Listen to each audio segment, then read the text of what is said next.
So we didn't get to really sit down on camera and share the end of the experience. So has it sunk in yet? Now we're home.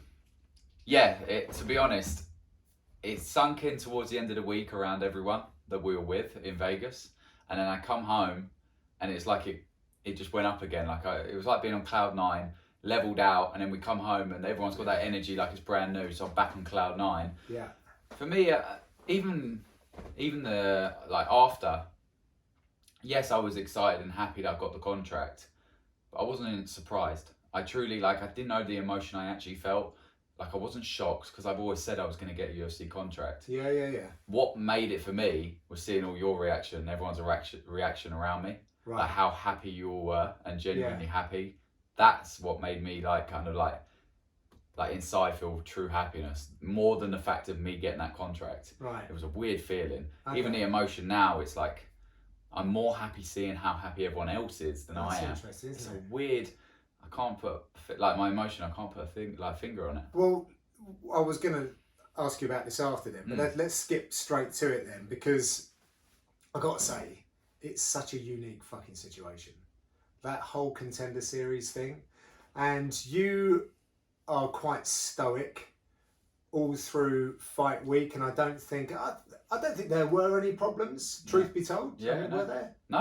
Everything seemed to be sailing. like every time I asked you a question, it's like, wait, and you were like, this time, my last fight, on this day, I weighed this much, so we're bang on. I'm like, well, that sounds great. But that's probably the only problem is how OCD I am. If that's a problem, that's not a bad problem to have. Well, I don't think it is, because you obviously take confidence from we all, as humans, take confidence from many different things. And the more things that we can look to take confidence from, the easier it's going to make us feel in a situation, like familiarity with certain stuff. So your experiences of making weight overseas before this far out, whatever, that in your mind sets you down, sets your nervousness down. But I've got to say, when we got to the when we got to the Apex, that day was just like, damn, this is weird. It's a bit unique for me because it's been a while since I've been on backstage with the team. Okay. Like when, I don't think you were even part of Team Crossface at the time, but when Dave was doing his home shows, Coach Dave, I would be helping out round the back. I'd be holding pads. I'd do a bit of cornering. You're involved in all of that. So you see a bunch of guys going through it, and it was, the ups and the downs. So now I've been with the UFC. I'm outside front of house. You don't get to necessarily see what's going on too much. So I was like, oh bloody hell, I remember this feeling. And then you were, again, you were just getting prepared. So when you walked into the Apex, talk us through, because this is where I don't think a lot of people understand what it's like. Talk us through emotions and your feelings and how that changes as you get closer to the fight. Yeah, the first day we got there and everything, it was fresh is the best way to say it. Like going from where I was with Brave, showing up to a fight with you on Brave now, I was like, I know the procedure, I know what's going on, I know what I've got to do. I was comfortable. I actually felt not uncomfortable, but like a freshness showing up at the Apex. Yeah. It felt like a new experience. It felt like a new chapter, so to speak. Yeah. And it felt like not like my pro debut, but kind of like that feeling of it's something new. Yeah. And I loved it, but it was kind of all that nervous energy of doing it for the first time kind of thing to come out and being around, seeing it all was wow. Yes, I've always thought I was going to get be in the UFC, but you don't think of going to the Apex where you've watched Tough and you've watched other events growing up and being like, God, I watched that. Or you see someone, I watched that guy. And that wall, when they've got all the shirts and all that stuff. That you see, the only time I've ever seen that is on TV. Yeah. You don't think that's going to be normality to me now. Seeing it in person, I was like, that kind of feeling, even now it gives me shivers, kind of in that moment. And the first thing I told myself as soon as we got there, and I said it in my head, is embrace it all. It's easy after the fight to go, oh yeah, that was cool. When you're cutting weight and you bring your weight down, it's probably the hardest time to embrace every single thing.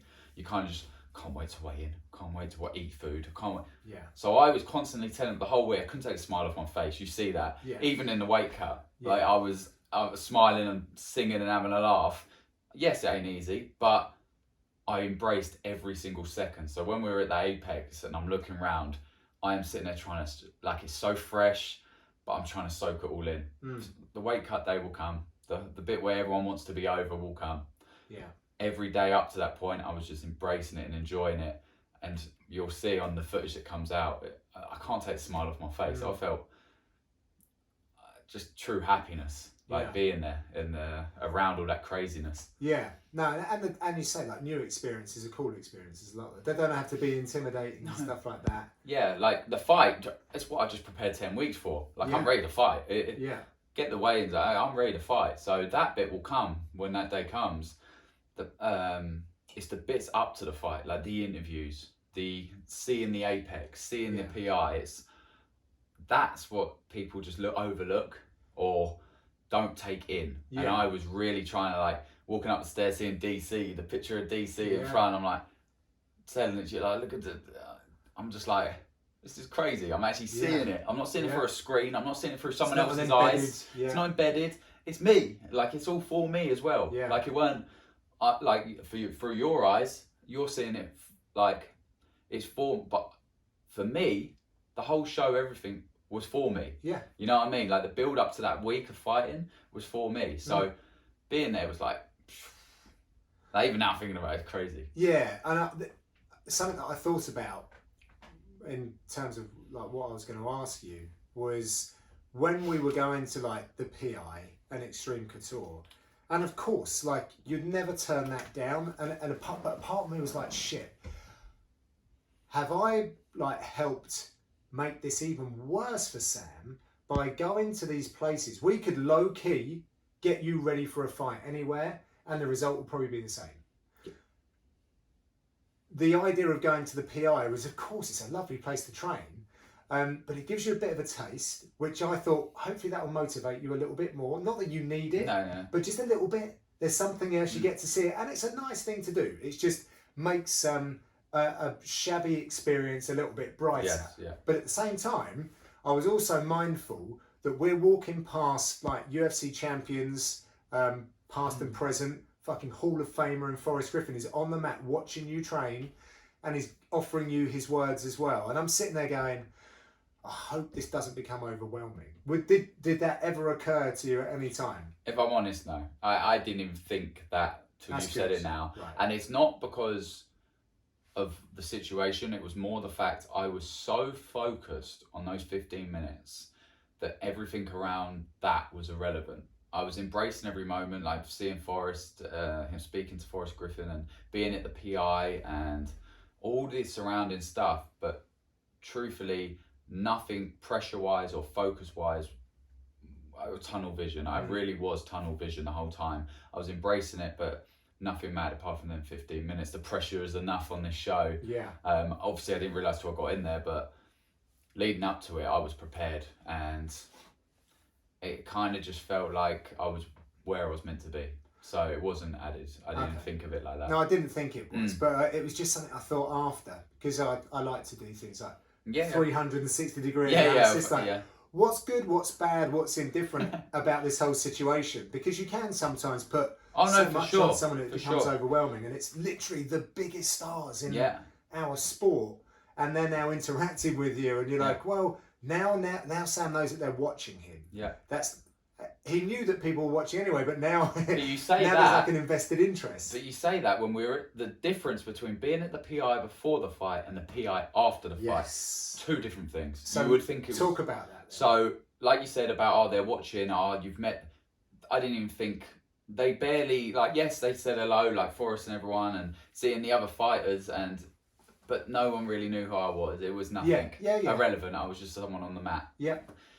After we went to the PI, now that's when I took it. After the fight, that's where I took it all in, and I was like, I would say I was more shocked. Like all of it kind of overwhelmed me more after than it did before. I had like Michael Johnson, Zhang Wei Li coming up to me saying, "Well done, great fight," and I'm like, "Oh my god, I'm like a massive fan. Like, I've grown up watching you, and you're coming over to me and saying, like, congratulations. And they're talking to me like I'm one of them. Yeah. Which I am now. Yeah. Yeah. But for me, that's where the overwhelming, like, that feeling come, like, wow, like that shock factor. Yeah. Before, tunnel vision on the job at hand, didn't care about, didn't even think to that point. I didn't think past them 15 minutes. If I'm truthfully honest, I knew I was going to get the UFC contract and that night, but I didn't think about what that meant and what was going to happen after. And then going to the PI the next day. A good thing though, isn't it? In a probably way. We were all thinking it. I was thinking it. Yeah. I think Dave was thinking it. Yeah, of course. I think everyone around me was thinking it. And we're like, so that makes it worse. You're like, fuck, all it could be. Yeah. Do you know what I mean? Yeah, well, I wasn't thinking. And it might screech to a halt for a bit. Yeah, but I had past them 15 minutes, nothing mattered. It sounds bad to say, and no, it's how perfect. it is, but I truthfully, nothing after mattered to me. Not a thing. I was cared about them 15 minutes in that cage. Yeah.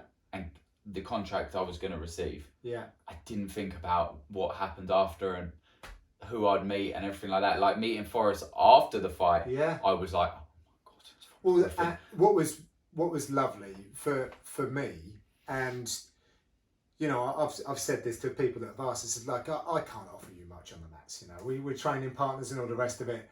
But I certainly don't do the MMA stuff anymore, so I can't even be a body for you. You didn't say you're the hardest person I spoke. But it's nice to have, you know, I've worked in the industry for a little while now, so, and I get to see these people, so like they recognise who I am. So when we go there, it's nice. Like, hi, these are my teammates. Sam's fighting, and this is Coach Dave, and I was very proud for me to be able to do that. When we went back, I literally I stood right against the wall, out of the way of everything, and was watching this. And I saw like Duncan, who runs the PI, came over to made a point stopping, watched the fight, went on. There was another couple. I can't remember who it was. There were a couple of fighters. Name escapes me at the moment.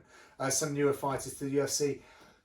And then Forrest. And I'm like, this is really cool. Like, everyone watches the Contender Series, and then Forrest was like, "Oh, Sam, good to see you. Right, have you got your nutrition thing booked in? What about your strength program? We're going to do some testing." And I was like, "Holy shit!" Like, I'm really pleased that like I was here to see this, but now it's not me introducing anymore. Like, this is your own. This is you. This is, they want to speak to you directly because now you're in the program. You're part of the squad. Yeah, and you kind of got that feeling. Like before, you would, like, people would come over and speak to you because they knew who you were, and you would introduce me saying that I was fighting. But you could kind of get the feeling, oh yeah, you're right. Yeah. After they were like, come on, well done. It's like it was a total different aspect. Like, you kind of felt like one of them, and it was like. And it just goes to show you, like, in a small amount of time, what you can achieve through these athletic performances. And also the way you carry yourself, because if you had a bad energy about you, people wouldn't be coming to you. And I feel like that is another thing. Like, I think I stand out being 6'3", blonde, white as hell. I do stand. I wear flowery tops and funky old t-shirts and stuff, so I do stand out in that way. But again, it's your energy. Yeah. If someone's a dick, you ain't gonna speak to them. No. And I've never been like that ever. No. Like, I could talk to anyone, and I appreciate everyone. I've got time for everyone. I've never been that way. So energy creates energy, and everyone was getting that. Man, honestly, the amount of people in there that week, and like I said about Forrest booking me, I think he appreciated the fact I was like, put me in for that. I didn't think about any of this after. So the next 3 days after, none of us did. I never knew that was like. That's why I think maybe your emotion and everyone's emotion when I got the contract was so, like, when I saw all your, like, how happy you were. Maybe it's because of you thought more about the after, like, thinking more about what if he doesn't get it. So that emotion of it all going, and you all thought past that 15 minutes. So when it all come together and I got it, you would have thought, like, maybe that's why your emotions were all higher than mine. I just was so happy to see everyone else so happy and stuff like that. Of course, there was this excitement that you're on the stage now to really show your shit. Do you know what I mean? That's the thing. And we all know what you're capable of. So then, but then you just think, I'm very aware, mate. I've watched the best fighters in the world not have a good night, and you know that they're better than that. Yeah. But then the unique nature of the Contender Series is You can't afford to have it on that night because there's no second and third fight on the contract. No. To then make a good impression. And people fight to their last breath on that show. Like you said about some fighters in the UFC or some fights, they're like, well, that situation where it's like go to sleep or not, or tap or not, or fight to your last breath. Oh, I've got another fight on my contract.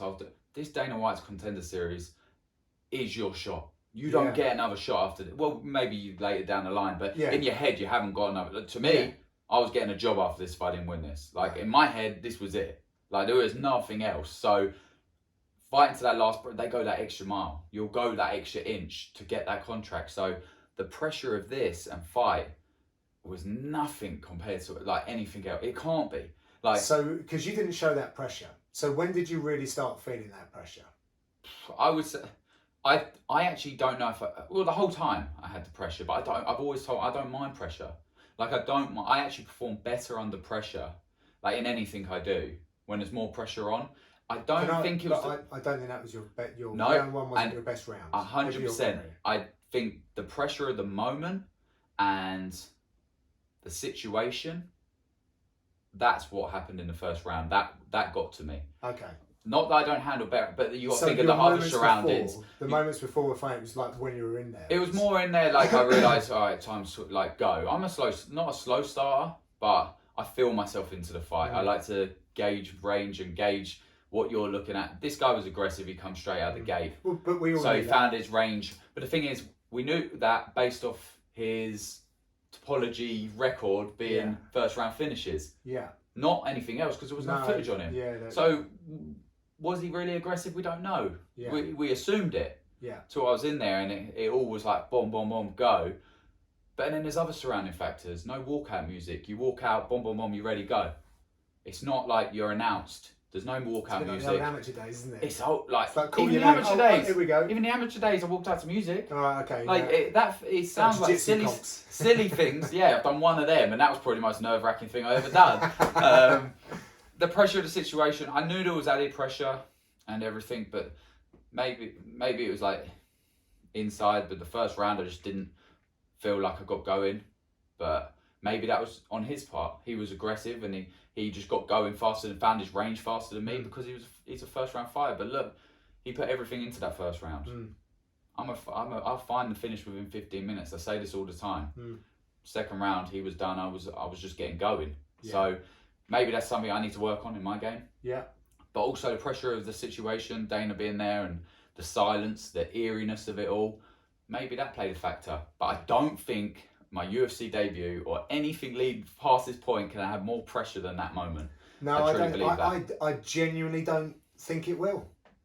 And like, unless it's a title fight. Yeah, that's what I think. That's the only other thing, because the achievement of that fight is the gold belt that everyone inspires to have. So maybe that fight, but I'll be prepared for that because of this Dana White's Contender Series. You know, and everything that will go. Yeah, for sure. It builds up to that point, but pressure-wise, this was something very few will ever feel and will ever feel because they haven't got the cojones to actually put it all on the line and do it. Yeah. Some people would rather I could have stayed with Brave, racked up a few more wins and maybe just got a call to the UFC. Yeah. But I never would have got the opportunity to meet Dana, shake Dana's hand, him watch me fight. There's people that have fought in the UFC 3-4 times and Dana's never watched their fights. Right. Maybe he's watched it on TV, but they've never actually met him. Right. I actually got to meet Dana, him say that I am good enough to be in the UFC personally, give me the contract, give me a bottle of Howlerhead, shake my hand, and I believe this is the perfect introduction into the UFC to have a career in the UFC. Not just have 1 or 2 fights, maybe 3 or 4, and then you're in and out. I reckon this is going to be a career and a great part, like the next chapter of my life. Yeah, man. Fighting career, let's say. Yeah. No, it was very cool afterwards. Again, on a fight night, you know, there's a big old arena to break down. Dana has to do so much media stuff. Well, yeah, he probably has to go to a few different media outlets than what he would do there. But you don't get that one-on-one time necessarily. You might be lucky to cross his path as you're doing, depending on where you are in the card. Yeah. If you're done early, which respectfully you would be for the first part of your UFC career, you'll be showered maybe back at the hotel. Or I don't know how it works. You might get to watch the fights. So Dana he comes in at whatever time, but he only leaves after the main event. Yep. So I know Tom Aspinall ran into Dana after the March event, and that's when it was caught on camera. He's like, Dana, you got to come back here. That conversation. He had that conversation, and actually it was a good meeting because I think it did influence Dana to put on another show. Yeah. But you got to go back there. You and all the other guys that won as well, and it was nice to stand back and just watch those interactions happen for all of you. And we got to know the Aussie guys during fight week, and I felt myself pulling for them as well. As they were for us. It was like a weird kind of like support system. I felt like I had more fans walking out than a lot of people on that card. It was like everyone was cheering for me, and that's people that I've only met that week, the Aussies, and I think it was Brazil versus the rest of the world. That literally, I think it was actually, but it was the whole thing. I like seeing that, but like you say about Dana White after a fight night or something, that adrenaline that he must feel from a full arena. Sometimes you see it in the interviews after, he's like, he kind of relieved that as well. After this event, seeing how happy I've never met Dana, I've only seen from interviews, and getting to meet him and see how genuinely happy and how much he enjoys it. Yeah, it was just amazing. Like, it's not for the cameras he puts out. He actually is that guy. Like, he actually loves fighting. Yeah, and he's probably a lot more chilled out. It's a Tuesday night. There's 5 fights. Yeah. It's not like it probably takes a lot to put that on compared to like a few million. So he's very relaxed, and that was him probably genuine, like to himself. Not like he's had a hard night, like sat in an arena with thousands of people, beer, drink, and it like getting just craziness. Yeah. So when you meet him after that, it's all quick and fast. Like, oh, you're right, Dana. Like the time Tom Aspinall probably met him. Yeah. That interview was probably a bit more. Whereas when I met him, it was controlled. Like, it was all felt relaxing. Yeah. It wasn't so crazy. Maybe I was a bit crazy because I just won the fight, but he was so chilled out, which I don't think he is like that all the time when he's at, like after events, like big events. No, I think you're right. No, so that was amazing. That was cool. So the fight then, what do you remember about the fight? Everything. Very channeled into, like, when I'm fighting, I can go back. I don't know if they're gonna show the corner work after, but I can already tell you what I was getting hit with in the first, and make adjustments in between rounds and stuff like that, because I'm very in tune with. I don't feel like I forget things, and then it's after you watch it back and go, oh yeah, that. Right. I watch the fight back, and I'm like, exactly what I was feeling in there. I'm very in the moment, and the main thing was that I took from that is my UFC debut is I'm gonna show the world how good I really am. Right. Compared to that was nothing, and the people that know me and know how good I am, they know that wasn't great. I got the job done. I dealt with adversity. We all knew that I could do that. I've done that a few times in my career fighting the level I fought. And yeah, I just felt the first round I feel like I'm a 5-round fighter anyway. I ease into the fight and I get better as the fight goes on. My cardio just overtakes. But that's something I can work on. And the first round, he just got going faster than I did. He found his range faster than I did. Maybe because that was his style, aggressive, put it all in the first round, because you saw how we went back to the corner. I jump up, I go back to the corner, I'm interacting with Dave, absolutely fine. He slummed on his seat, trying to recover from that 5-minute round. If you don't get a finish in the first round being an aggressive fighter, yes, it looks great for you, but you've got to remember it's a 15-minute fight. Yeah. Ideally, I don't want to be taking the damage I took in that first round, but at the same time, I would always prefer to be the guy that's got around 2 and 3 than the guy that's only got the 1. Look great in the first. It's the worst thing in the world not having the energy to do anything. You can be the greatest technician in the world, but if you haven't got the gas to actually put it on. And that's, I feel like I wasn't on that first round, and he was, and he still couldn't finish me or find the finish. And I didn't, when I actually watched it back, that's one thing actually. When I went back to the corner after first, I'm like, I only pulled my finger out here. I got my arms handed to me. Like, I thought he dropped me multiple times. I thought he took me down. He was like on my back, and I thought I got dominated. Honestly, when I went back to the corner, I knew everything that was happening, but I thought it was a lot worse. When I watched it back, I was like, oh, it weren't actually as bad. Like, I had moments as well. Right. He just had, like, the one that dropped me was a shot behind the head. Like, I had a lump on the back. That just flash dropped me. But when I get up and I'm not wobbly legs or anything, it just flash dropped me because I didn't see the shot happen. He landed shots, I landed shots.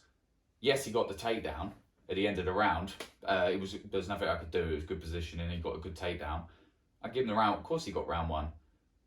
But if that was his all, and it weren't a great, like, it weren't like, I wasn't out of like my depth, I wasn't like on wobbly legs, I wasn't dominated, and then I can go back to the corner and come out for a round 2 fresh as a daisy, if not faster, found my rhythm, start putting my pace on, and he had nothing. I feel like the fight went pretty good. What about your chokes? Did you think you had him with the first one? Not the Das. No, not the Das. I use that just to roll him over because he was on all fours. Okay. I do this a lot. I'll use the Das position to roll. Don't give away all the secrets. Oh, it's fine because I'll catch one of them regardless. How many guillotines have I got, and I still land a guillotine. People still walk it. Like, it's not something people stop. You can train not to get hit with a guillotine till you're tired and you do things instinctively, and I snatch on that choke. Yeah. The Das, I used that to roll. The guillotine that I actually went over the top of him, he was gurgling. Like, I thought he went to sleep there, if I'm honest. Like, I was like, I'm going to keep it. Normally, when you start to lose your base and you're going over, you bail on the choke control position. I was so confident by the time he rolled me over, he was asleep because he was gurgling from the side control. So he was toughing it out to get all the way over. Then I got back up, took the back, and to be honest, I looked up at the clock and saw 1 minute 9 seconds, and I was like, I've got plenty of time to finish this because. So you had the wherewithal to look at the clock to see how much time you had. Yeah, the big screen. It was the big screen, and I was in the.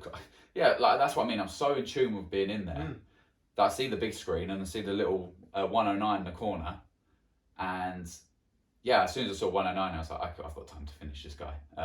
My rear naked choke is, and I can put it out there. If I get someone's back, I'm very confident I can put people to sleep with their head chin down or not. No, it does not matter. I've had my hand in before trying to wipe. My arms are so. I don't know if it. I think it's the length of my arms because with your arms in, sometimes it's hard to get hold and get a good grip. My arms are so long that you can put both arms in. I will get round, wrap it, and literally be able to get all the way around your head with the arms in. You're actually pretty strong for a streak of piss as well. I am. It's all the bicep curls that I do. Yeah, exactly. Just again, I've learned. There's been fights. I've had the experience building to this point that I can take. I believe I can fight any style and find a way to win.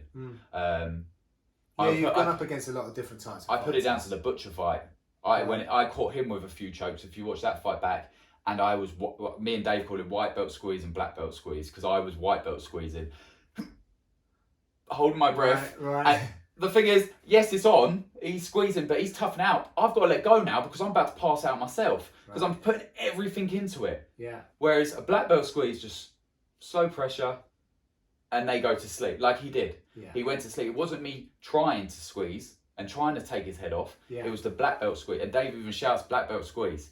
Right, that's what we say. Right, because there's the difference between a white, and I've learned that. Yeah. If I didn't have the Butcher fight, maybe I would have got this fight and went and tried so hard, and he could have toughed it out. Yeah. Because it's not just like the toughness or the strength of it; it's the technique of the squeeze. And I've learned that from the fights I've had.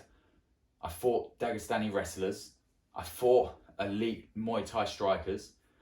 I've went against every style and mixed martial arts. Right. I truly believe now I can fight any style and find a way to win.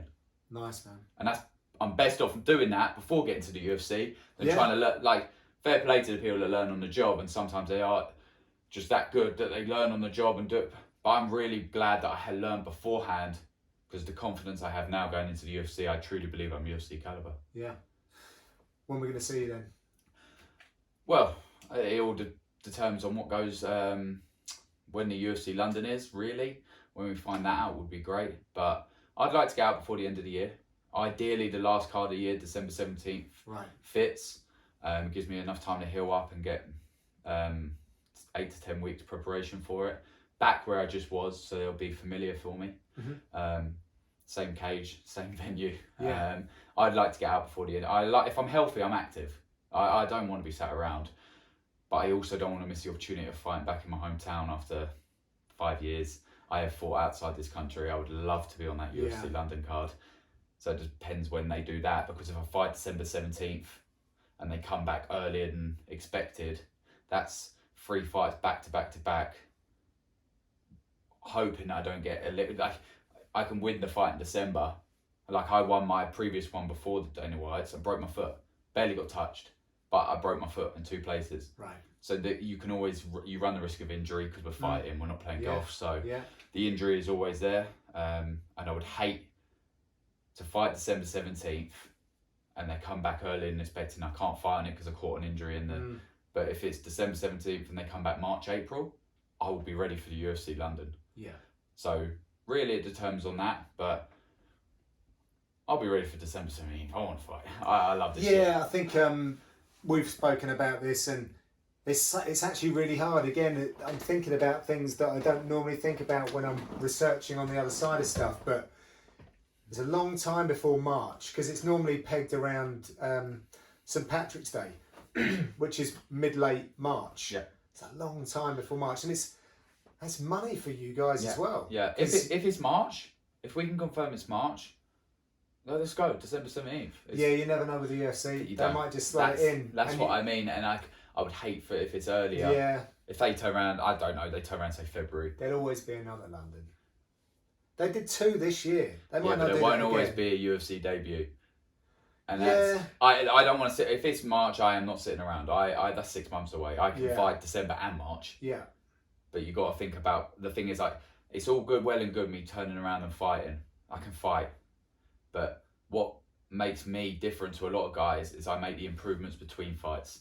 And sometimes when you're in a fight camp, you don't really improve. It's about just getting as fit as possible. You don't make the improvements. And when people watch this fight, the Dana White Contender Series, if they prepare for that, Sam, and then they show up and fight me, I'm not the same fighter. That's the thing, because I've made the improvements in between. Yeah. Now, if I'm fighting back to back to back, you're going to be close. Now I'm the same. I'm the same kind of version. I'm just maybe fitter, and that's kind of not what I'm about. Every 4 months, 3 months is ideal for me. It gives me enough time to make the improvements and then fight again. But yeah, like I said, I ain't waiting 6 months. I'll fight December 17th if the opportunity arises. I don't know. I've spoke to my management. I put it out there, but it might be. I don't know. Yeah, I don't know if the card's full. I don't know what they're. You know what I mean? I'm new to the UFC. I've got no pull. Yeah. I've got nothing. I've got to go in there and prove myself. Please, sir. Yeah, I want this date. They don't know enough. They're going to come to me and go, Sam, you're fighting this day. I'm going to go, all right, mate, I'll be there. As long as I've got enough time to prepare, get the weight down, and you'll be the best version of myself. That'd be perfect. You have a Christmas dinner the week after. That's the one thing I am. If I fight December 17th, I'm having a good Christmas. That is a fact. How many cakes do you reckon you've consumed since your fight? I couldn't even put a number. 10? I'll tell you how many cheesecakes I had in the 3 days after the fight. Go on. I had 6 slices of Cheesecake Factory cheesecake. So I can't just say any cheesecake. Heavy. It's the thick slices of cheesecake. I had 6 of them. 6. We went there 3 times, and I got 1 after every meal, standard. But I also got one to leave with me. Well, it was meant to be, I'll buy, because there's so many options. I was like, I'll get one, I'll have it later. We leave the restaurant, I'm eating out of the fort. I'm eating it as we're leaving. Like, I'm already on my second. So that's how many cheesecake slices I had in 3 days. Cake, a ridiculous amount. But yeah, gotta enjoy what I can. Because when I do have a fight, and I have got like 10 weeks, 8 to 10 weeks, I am so disciplined, and I won't touch cake, which is absolutely fine. You really are. Like, I see and a famous coach told me, he said a lot of you guys actually have eating disorders. That's facts. I said to someone yesterday, exactly that. Yeah. I believe we have. Because we go for so long disciplined, it's like the general person maybe have a chocolate bar every now and then. Or every day, or after every. But if you have 1 chocolate bar, it's not bad. A fighter will have 6 or 7 chocolate bars in one sitting because they don't know when the next time they can have that again is. So, like the cheesecake, 6 it's ridiculous amounts. But I don't know when I'm going to get. If I fight in December, next week I'm back in camp. I don't get no cake no more for another 10 weeks, and it's like on. So it's not like I have a little bit. Or I have 1 cheesecake. I have nothing. I am strict. I am on point. Yeah. Not necessarily because of my weight. Yes, my weight I have to get down, but also the fact that that's the 1%ers. Yeah. The discipline on the diet allows me to maximise my performance. So that's why I don't. 3 weeks out, I'm probably lighter than most people, and people go, I can have a cheat meal or something bad because my weight's good. That's not the reason I eat healthy up to a fight, necessarily. It's because I know my performance will be better. and I can push harder in my training sessions if my diet's right. Yeah. That's what I've learned over time as well. So that's why I'm so strict. I remember a story about a fighter. He's after every fight, he orders everything off the menu, and he doesn't even eat it all. He just because he can. He has it all set out, and I just look at that and think, oh my god, that's just fucking crazy. Ridiculous. It's not what normal. It's not what we normally. But no. But it's not normal. No, it's not a normal. Not everyone steps in that cage and fights for a living. No. Like, it's a very select few that can do it, and a very select few that understand the discipline and the strictness of it. So when they are eating all that cake, other fighters know exactly what I'm on about. They're like, standard. Yeah. Like, you see the Paddy thing. Work. It's only because Paddy's posted it and he's got the level. I said it on an interview, but it's like, him posting it, it's because he's got the base behind him now. People go, wow, look at the size. Oh, he's fat bastard. Like, all this going at him about his weight and what he eats. We're all the same. It's just he has the exposure now to show it as well. Poor Paddy, and his face. His cheek fills out more than most, bless him. So it doesn't look great for him. But... I hold it definitely a lot better. I'm tall as well. Yeah. I don't think I could ever be fat. Like, I'm really tall. I'd have to be over 100 kilos to get fat. Yeah. But yeah, my face fills out not as much as his. God damn, his face. But I guarantee I eat similar or more than Paddy. You and Paddy should get together and eating contest. We need to fight on the same card, and then go for some post-fight food, and just see who can shovel it more. Yeah, exactly. I like it.